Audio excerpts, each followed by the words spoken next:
Hey everyone, welcome back to the channel. Today we're going to talk about one of the most epic rivalries in business history, Nintendo vs. Sega. As gamers, we've all been exposed to at least one of these brands, whether it be through their consoles, handheld devices, or massive libraries of games. But have you ever wondered how these two powerhouses got their start? And how did they go from friendly competition to fierce rivalry and ultimately coexistence?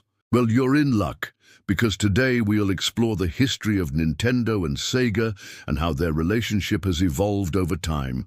So sit back, relax, and get ready for an adventure. But before we dive into our topic, please hit that like button and subscribe for more updates. Without further ado, let's get started. In the late 80s and early 90s, this question divided living rooms, playgrounds, and even friendships. It wasn't just about video games, it was about identity. This is the story of the greatest console wars in gaming history. Chapter 1. The Rise of Nintendo. In 1985, Nintendo revived a dying video game industry. After the crash of 1983, many thought gaming was over. But with the launch of the Nintendo Entertainment System, or NES, everything changed. Suddenly, kids across America were playing Super Mario Bros., The Legend of Zelda, and Metroid. Nintendo became a household name. Parents trusted it. Kids loved it. By the late 80s, Nintendo controlled nearly 90% of the video game market. Chapter 2. Enter Sega.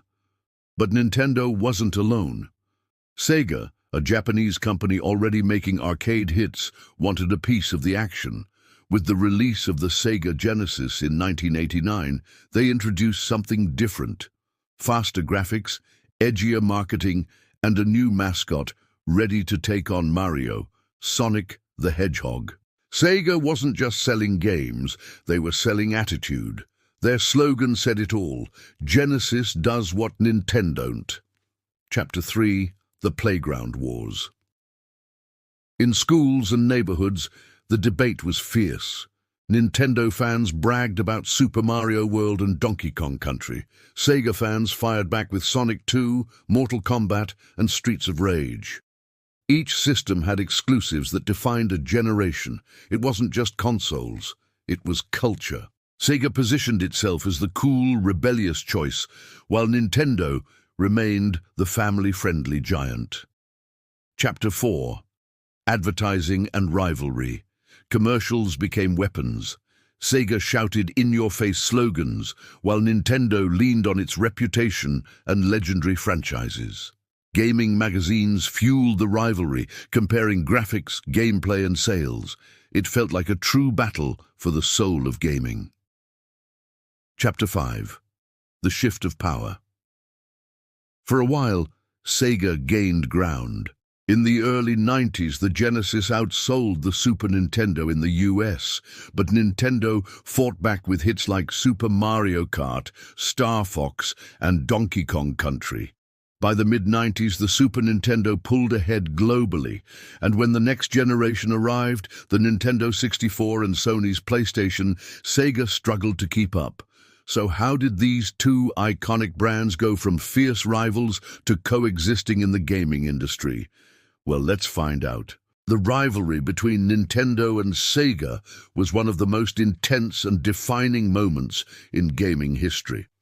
It all began when Sega, a Japanese video game developer and publisher, decided to enter the console market in the late 1980s. At the time, Nintendo had a strong foothold in the market with its Nintendo Entertainment System, or NES. But Sega was confident that it could challenge Nintendo's dominance with its new console, the Sega Genesis. One of the key differences between the Genesis and the NES was the inclusion of more mature themes and content. Sega was not afraid to push the boundaries of what was considered appropriate for video games, which appealed to a larger audience of teenagers and adults. This was a stark contrast to Nintendo's family-friendly image, and it quickly became a point of contention between the two companies. Another major difference was the marketing approach. Sega took a more rebellious and anti-establishment approach, positioning itself as the underdog challenging the status quo.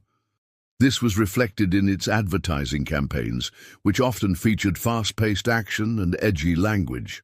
On the other hand, Nintendo continued to focus on its core audience of children and families, emphasizing the fun and educational aspects of its games. The rivalry between Nintendo and Sega also spilled over into the gaming press, with magazines often taking sides and fueling the debate.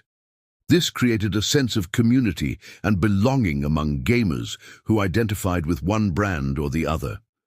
It was not uncommon for playground arguments to erupt between kids who were loyal to one console over the other. As the rivalry intensified, both companies continued to push the limits of what was possible in terms of graphics and gameplay. This resulted in a number of classic games that are still talked about today, such as Sonic the Hedgehog, Mortal Kombat, and Street Fighter II. The competition also led to the development of more powerful consoles, which provided gamers with better experiences overall. However, the rivalry also had a negative side. The constant one-upmanship between the two companies led to a sense of animosity, and it was not uncommon for executives and employees to badmouth the competition. This created a toxic environment that ultimately hurt the industry as a whole. Despite the rivalry, there were also instances of cooperation between Nintendo and Sega. For example, both companies worked together to develop the Sega CD add-on for the Genesis, which allowed for the playback of compact discs. Additionally, Sonic the Hedgehog actually made his first appearance on the NES, which shows that the competition was not always cutthroat. In the end, the rivalry between Nintendo and Sega came to an abrupt end in the mid-1990s. Sega ultimately withdrew from the console market, leaving Nintendo and Sony as the dominant players. The reasons for Sega's departure were complex and multifaceted, but it can be attributed to a number of factors, including the high cost of developing new hardware, the increasing popularity of PC gaming, and the rise of alternative forms of entertainment, such as the Internet. Looking back, the rivalry between Nintendo and Sega was a defining moment in gaming history. It led to innovation, better games, and a sense of community among gamers. However, it also created a toxic environment and ultimately ended with the departure of one of the biggest players in the industry. Nevertheless, the legacy of the rivalry continues to live on in the hearts and minds of gamers everywhere. If you enjoyed this video, make sure to hit that like button and subscribe for more updates on all things gaming. You can also check out some of our other videos on gaming history and console wars. We appreciate your support and hope to see you back again soon. Thank you for watching. Until next time, happy gaming.